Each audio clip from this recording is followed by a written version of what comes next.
Be consistent. The best way to do that is by keeping it simple. You do not have to post in 12 different places. So post one really good piece of content a week if that's all you can legitimately do. Keep it simple. Thank you for tuning in to Hacks and Hobbies with your host, Junaid. We're visited by our amazing guests coming from all walks of life. We want to learn their story, their struggles, and their journey on how they got to where they are today. So stick around. In this episode, we dive deep into the entrepreneurial journey of our guest, Teresa Edmond. From discovering her passion for words while editing dissertations to becoming a best-selling ghostwriter, Teresa's journey is filled with valuable insights. We discuss the importance of understanding your audience and share tips on conquering content challenges. Teresa also talks about her passion project, Boss Responses, a podcast that helps freelancers and small business owners navigate client relationships and communication. Tune in for a dose of inspiration and practical advice. Teresa, thank you so much for coming on to the podcast. Thank you for having me here. I'm really looking forward to it. Fantastic. One request that I would ask you is to look at the camera lens and then we'll have some really nice reels out of that. Okay. Because I know you're going to have some really fun things to talk about. All right, I hope let's do so. it. Welcome back to another episode here on Hacks and Hobbies. Today, we get to speak with my good friend, Teresa Edmond. Teresa, thanks so much for coming out to the podcast. Thank you for having me. I'm really looking forward to this. I love podcasting, and I know that you are a podcast host too. What's beautiful about it is that we get to have conversations with guests like us all Right. the freaking time, and we're able to go deeper into what we love to do and where we come from. Let's start at the top. Let's take a walk down memory lane. Rediscover your origin story, because I'm sure the journey was long and it's something that sticks with us, right? You know, that one journey that we took, it connects us with the people that are around us. And we're like, oh my God, I'm going through that same struggle right now. Can Right. you please talk to me and figure out how you went past that? So share with the audience here how you got started into where you are today. I had one of those typical, a whole bunch of different jobs that didn't make sense, and they were jobs. So not a career path, not anything fun. It was just jobs. And I enjoyed them. I learned something great from each of them, even if it was how not to be a boss. Mm. And as I'm going forward with those jobs, I started to decide that maybe I wanted to go into entrepreneurship like my parents had. It just seemed a better fit for me, but I wasn't sure how to make that jump. And then when I was working at a theological seminary, I started editing dissertations, and that became a side hustle. And as I went, I rediscovered my love for words and really fell into that. So I started doing more editing, more writing, took that out into a business of my own, almost immediately tripled my income. It blew me away. And I was just absolutely pleased, had a lot of fun with it, and my business has just grown from there. Almost every service I've started offering, such as content strategy, when it came along, and ghostwriting, it was because a client asked me, hey, do you do this thing? And I'm like, sure, I do. Even if I hadn't before, I do now.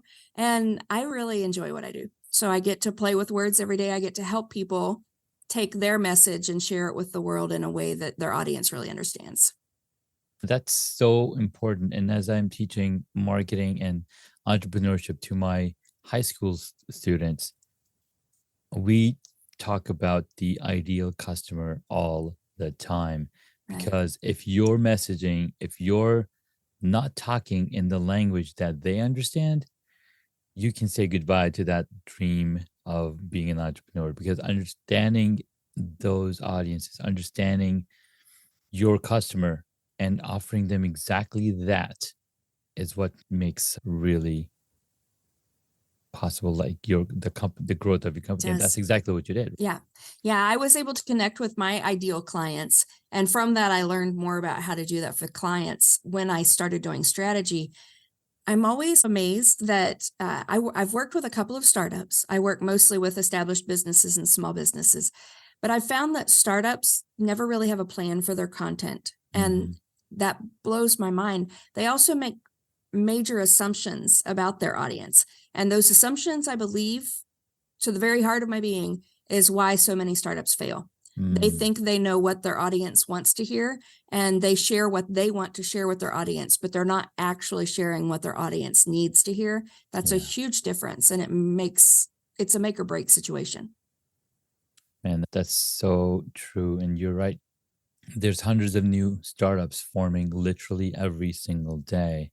Yeah. It's because the startup founder has an itch to scratch, or they have a problem that they're trying to solve.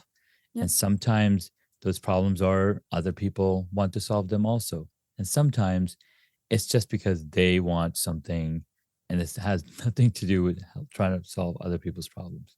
Those fail really quickly. Absolutely. So now you're also a best-selling ghostwriter, and that's probably because you spent a ton of time writing those dissertation papers. Yeah, all of that editing, it really helped me clarify a message. So I was able to go from this broad concept and narrow it down to the best of the work while keeping the message. And I carried that over into my ghostwriting, absolutely. That and the ability to hear other people's voices in my head. I'm not sure if that's a really good thing or not, but I have the ability to do it, and I love doing it. And I really like when I'm talking to people who are starting out as ghostwriters, or people ask me, why do you do this? You don't get any credit. And I'm like, it's not about me. When I'm doing ghostwriting, I'm a tool. I'm just like a computer or a typewriter. Lost my word there for a second. I'm a tool that the person is using to tell their story. So all I do is bring it to life. It's still their story. It's still their message to the people. I just help make sure that it makes sense. And I love that your journey of interweaving your passion into the different things that you love to do and then making that into a business. That's always the dream, right? That's always the dream. Right. And you've made that possible. What's really interesting is you're actually bringing these ghostwriting examples, and you've created a podcast around this as well called Boss Responses. Right. Boss Responses is my passion project. So I don't know if it'll ever make money. It honestly doesn't matter to me if it does. I love it. And it's about helping other freelancers, small business owners who are dealing with clients and have problems. So they're not communicating with the clients, or asking difficult questions, and they have no idea how to answer them, and it throws them, or they're letting their clients run their business. And I've been in business a long time now, and I've seen all of this. I've dealt with all of this. And about 5 years ago, freelancers really started asking me those questions. So if a client questions your rates, what do you say? Or I have this client that's wanting to pay me late, or I'm having problems getting payment. And it's not all about money. Sometimes it's scope creep, fun things like that. And I started telling them, this is what I would say. So I can't tell you how to deal with your client, but this is what I would say. And that turned into a little thing where people would ask me for scripting, and I would give that to them. I don't know if it's an enviable ability to deal with difficult people, but I can do it. And then they started asking me to write a book. So I've started my book, and it's called Who's the Boss? And it's about taking control of your own business. And then from that came Boss Responses, because as I'm writing the book, my thought every time I sat down to write is, this is only one perspective. This is how I do it. And there are 1,000 different ways to run a business. And I really wanted to portray those. So all of my guest hosts, when my guest hosts come on, then we go through it together. So we'll answer the questions from the listeners together. And then on the final day of their week-long journey with me, we actually feature them and how they manage their clients and run their business. So people get to learn that there are a lot of ways to do this. There is no one right way, but you do have to be the boss of your business. Yeah. You do have to be the boss of your business, because if you don't have a plan, guess what? Somebody else is going to have a plan for you. Yep. and you might not like it. And that's why we create the cool part of entrepreneurship is that you get to create the work that you want to do. Right. Because if you wanted somebody else to tell you what to do, you might as well go work for somebody. And isn't that the reason we all started this? Mm. If you start your own business or you start freelancing or consulting, then you're doing it because you don't want to work for other people anymore. You want to, and I partner with my clients. So I'm still Mhm. working with them, but I'm not Yeah. working for them. I'm working for myself. I'm not saying I'm the best boss, but I have fun with it. Man, I love that, Teresa. So as you grew through this passion, went through the different phases of your entrepreneurial journey, how are you helping and working with content professionals or small businesses through your podcast? But if you say, let's say you're consulting, what are some of the clients that you're working with and how deep do you go with them? I've worked on content strategy, especially with everyone from the up and coming career coach or life coach who wants to build out a business where they're helping more than just the people they can help one-on-one, or all the way up to Fortune 500 companies who are really wanting to focus in on a specific strategic element of their content. And I've really enjoyed all of that. And I've actually, in the last year, pivoted my business a little bit because I was starting to get a lot of clients who would say, I've paid for a strategy and it's not working. And when I would go in and look, it actually wasn't a strategy. It Mhm. was a content plan that someone had created for them and called a strategy, which that doesn't work without all of the research behind it, Right. especially that audience research. So I kind of got upset about it. And then I'm like, I can either just fight with this constantly, or I can help people who really want to do content strategy learn how to do it correctly. So I've transitioned now to where I'm not only helping train other new writers and content pros to become strategists, but I'm teaching small businesses who normally couldn't afford to hire a strategist how to do their own strategy. And that's something I'm in the process of launching right now. And it's much more fulfilling than I ever dreamed it would be. I was just, like you said, trying to solve a problem for myself and for others. And in the process, I've discovered that I love working with these people. And I love watching them get excited about content strategy instead of dreading doing the content like a lot of them do.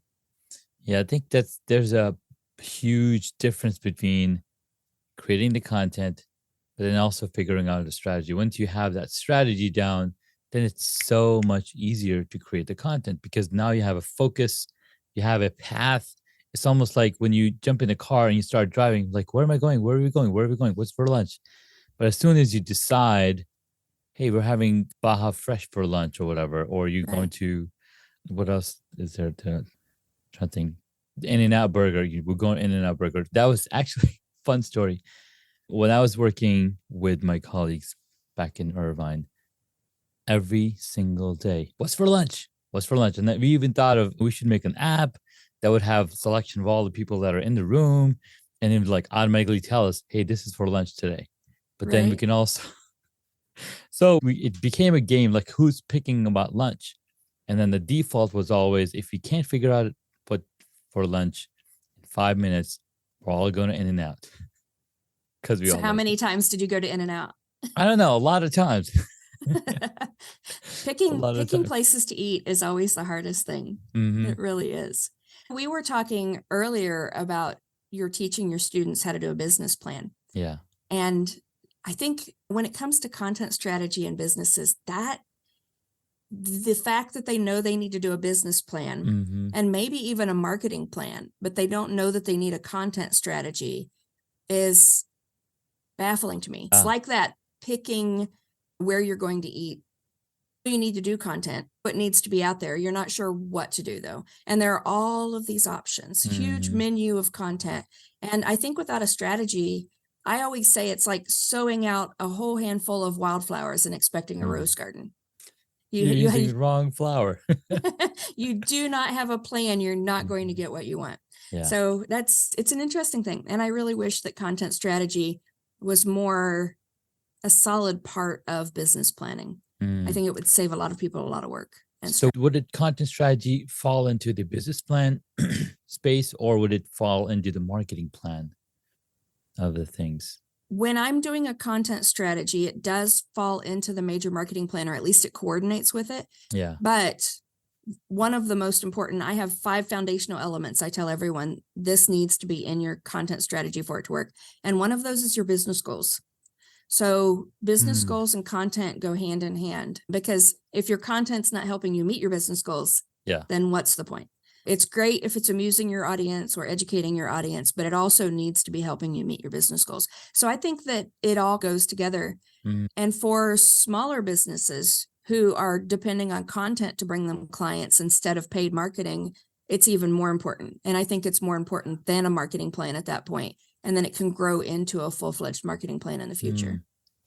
So content strategy could be something that you start with, because that's going to start putting money in your pocket, and then you can grow it to make it a marketing plan, because you might not have a marketing person in your company. You're starting out. You might have a few interns here and there. And that's something that I'll always focus on too, right?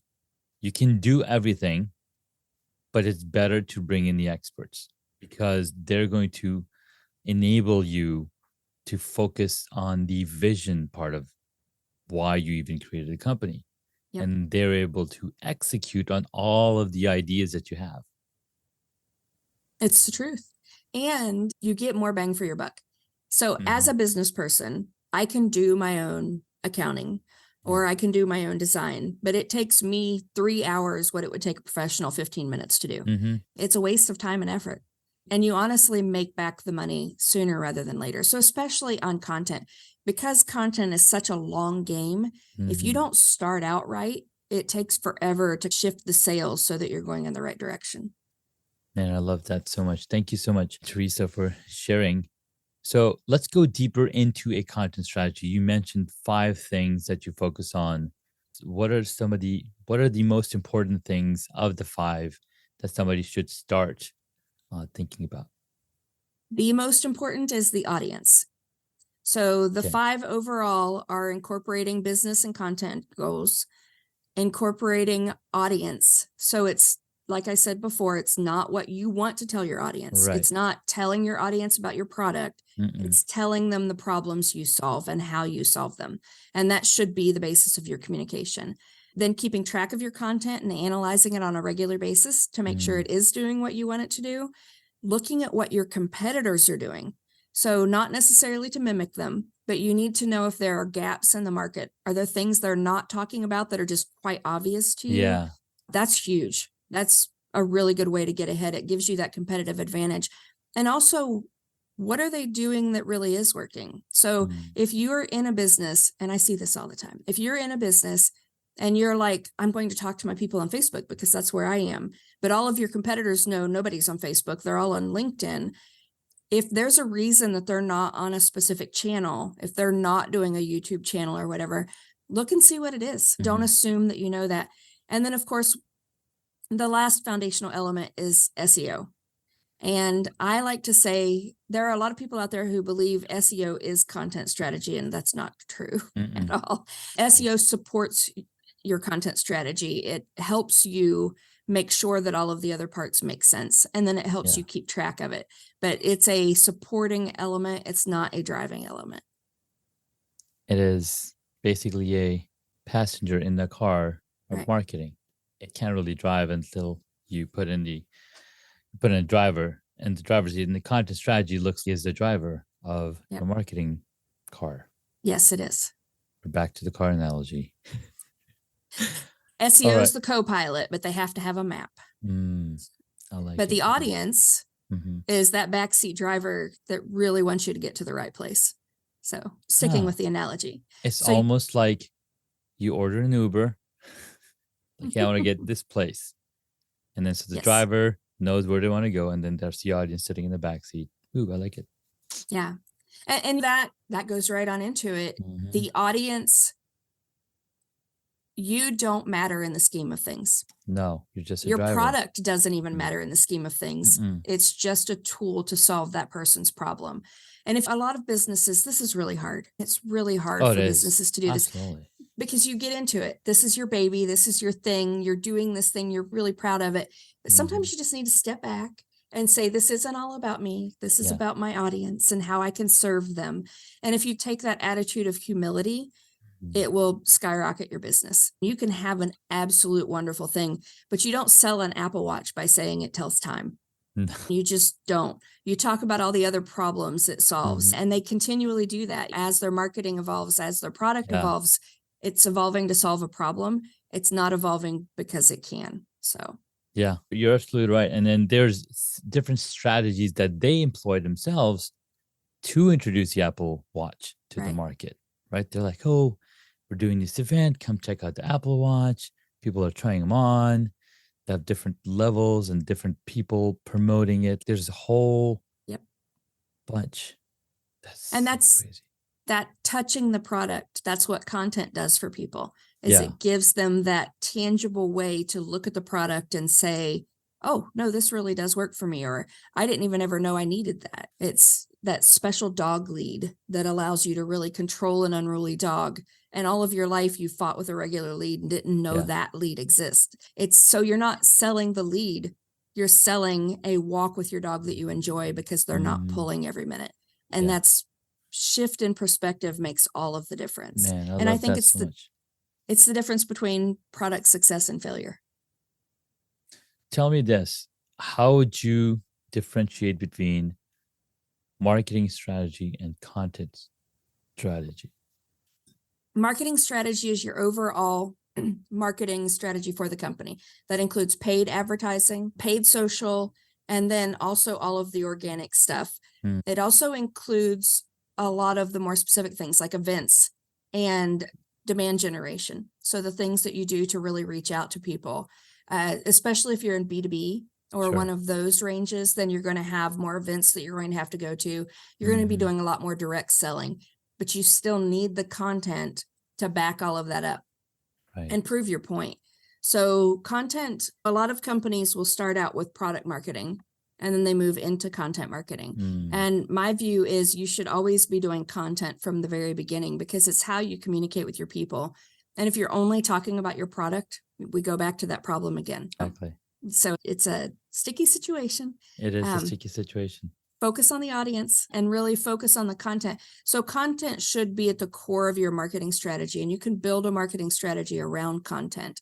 Then when you have paid advertising, you have content or a landing page to send them to.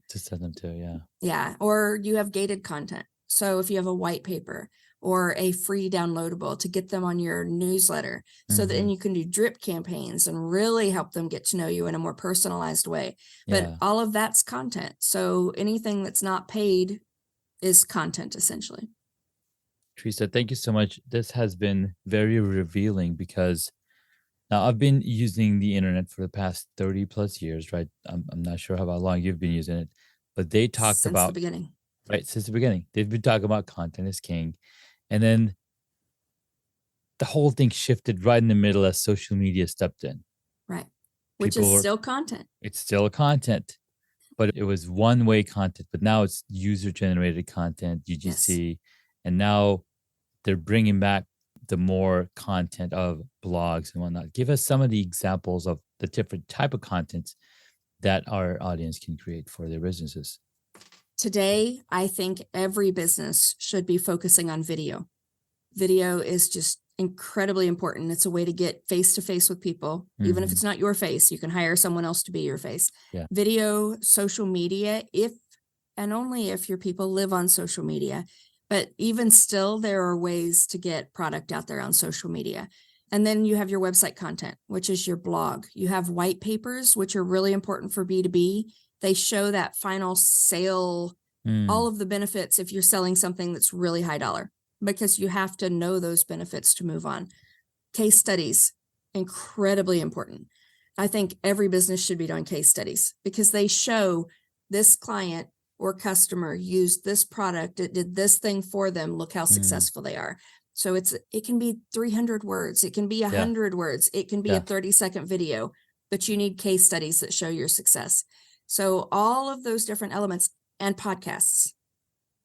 So I think that every business should be looking at guesting on podcasts if you don't want to have your own, because having a podcast is a hard thing. But get out there, tell people about what you're doing and the problems you're solving. Yeah. And when you meet them there, that just makes a difference. So content isn't about barriers anymore. And it's not about forcing people to go read a blog every week. Newsletters, email campaigns, those are absolutely vital. And that's another thing is you cannot let all of your content live on another platform. Social media platforms can and do go away, and they take your content with them. They shut down your groups. They do all of these things. But if you connect with the people through an email newsletter of some kind and your website, then you can still keep in touch with your audience. And I love that so much, Teresa. This has been very valuable as I step into this more content strategy for my own business. This has been really powerful and helped me to rethink of all the things that I was not thinking about. So thank you so much, Teresa. You're welcome. I'm passionate about it. And it shows. It absolutely shows. All right, let's take a quick break for a few minutes. And when we get back, Teresa is going to share 3 hacks that you can implement in your business today. Looking for the ultimate live streaming and video production studio? Discover Ecamm Live, exclusively built for Mac. It's the leading solution for podcasting, webinars, live streaming, and more. Elevate your content creation game and bring your ideas to life with Ecamm Live. Head on over to hacksandhobbies.com/Ecamm and download your studio today. Start creating with Ecamm Live and elevate your audience engagement. Download now from hacksandhobbies.com/Ecamm or tap on the link in the show notes. Hey guys, welcome back. We've been talking with Teresa Edmond here on the podcast, and she's got 3 hacks for you that you can implement in your daily life, in your entrepreneurial journey. Teresa, take it away. Okay. First, be consistent. The best way to do that is by keeping it simple. You do not have to post in 12 different places. So post one really good piece of content a week if that's all you can legitimately do. Keep it simple. The second is to tailor your content to your audience. We've talked about this a lot already. The audience is king. The content just helps support it. You can do that with newsletters especially. They are incredibly easy to tailor. You can tell the people exactly what you need them to know. And finally, create and post where your audience is. So don't post on what used to be Twitter if your people are living on Instagram. Don't focus on TikTok if everyone's on YouTube. And don't go just live your life on LinkedIn if all of your people are listening to podcasts. Go where they are, post the content that they need to hear, keep it simple. Those 3 things will drive your content game and really give you great success with it. And I love those so much. Podcasting, and especially the consistency part, right? The more you're consistent, the more they can expect you. Oh, it's Tuesday, 5 a.m. or Tuesday, 7 a.m. There's a new blog post coming out from Junaid or a new podcast episode dropping. We are a creature of habit. So if you are creating that consistent content, they will follow you, they will grow with you, and you will attract them of what you're teaching. Yeah, absolutely. Content is a relationship. Do you really like relationships with people who are inconsistent? Probably not. So always keep that consistency, and that will help you really move forward with the relationship, and it builds the trust that's inherent in what you need. Nice. All right. Thank you so much, Teresa. Those hacks are monumental. We cannot wait to implement them in our entrepreneurial journey. I'm like blanking on stuff. All right. Let's jump into the 6, the rapid fire questions that I love to ask. Okay. Exploring uncharted territories. Name a hobby that you've always wanted to dive into, but haven't yet, and why? Hobby, if I was canning. I've always thought that canning food would be almost meditative. All of the chopping and the cooking and putting it in the jars and then eating it later. To me, that just sounds like fun.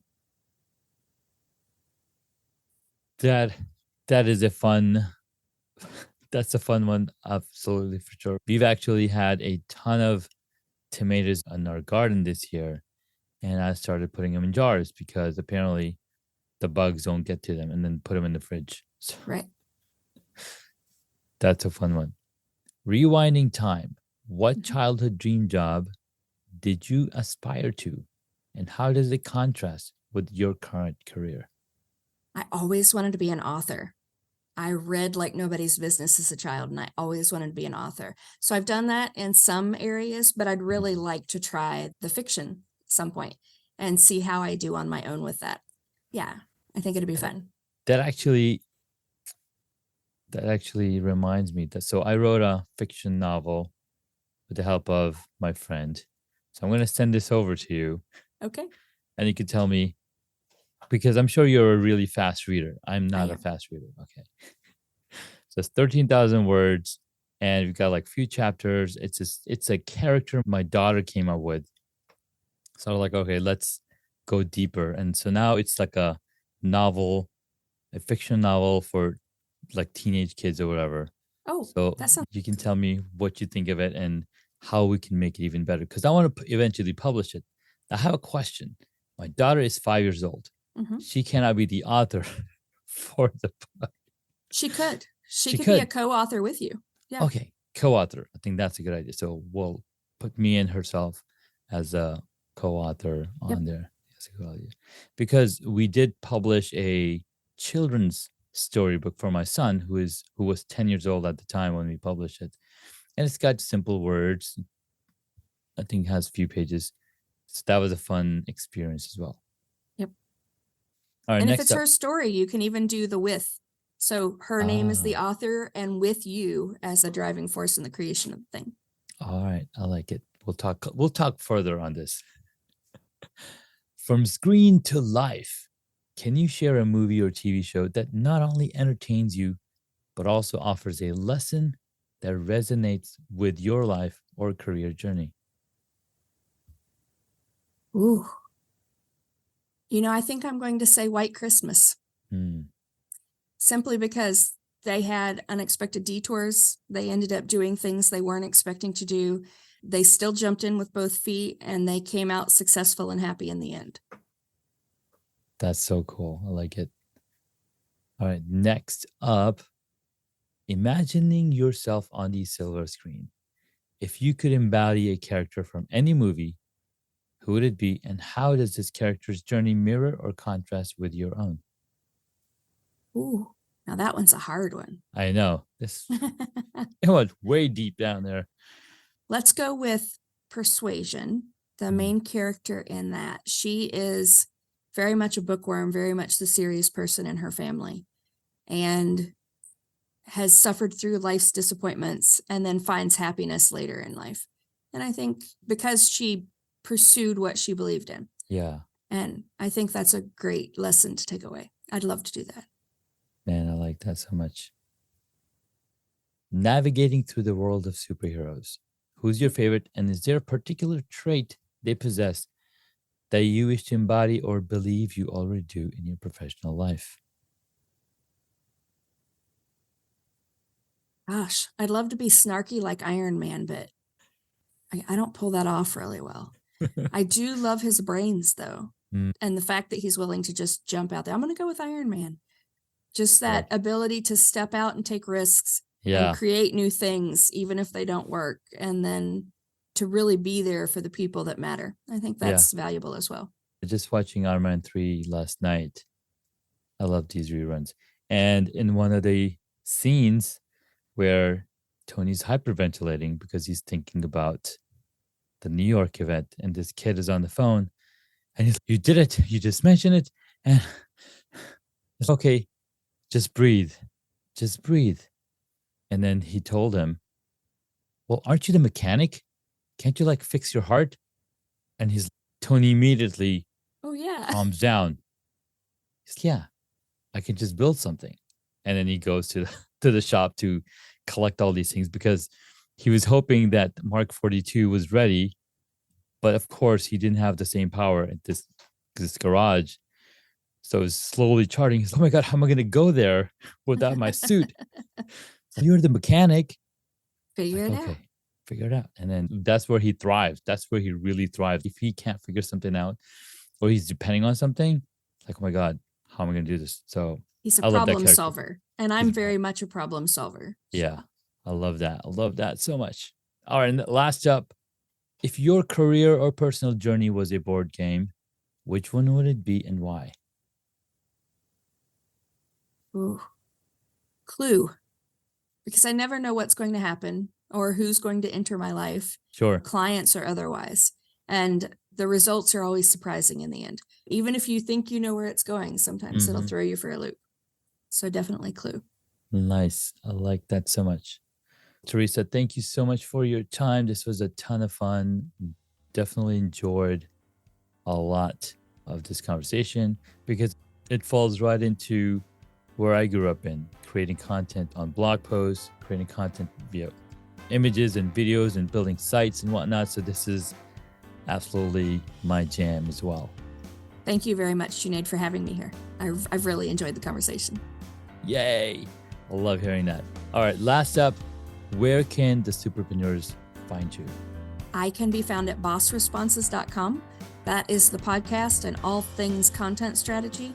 Or if you need a ghostwriter, look me up at, or a content strategist, look me up at edmondwriting.com, edmondwriting.com.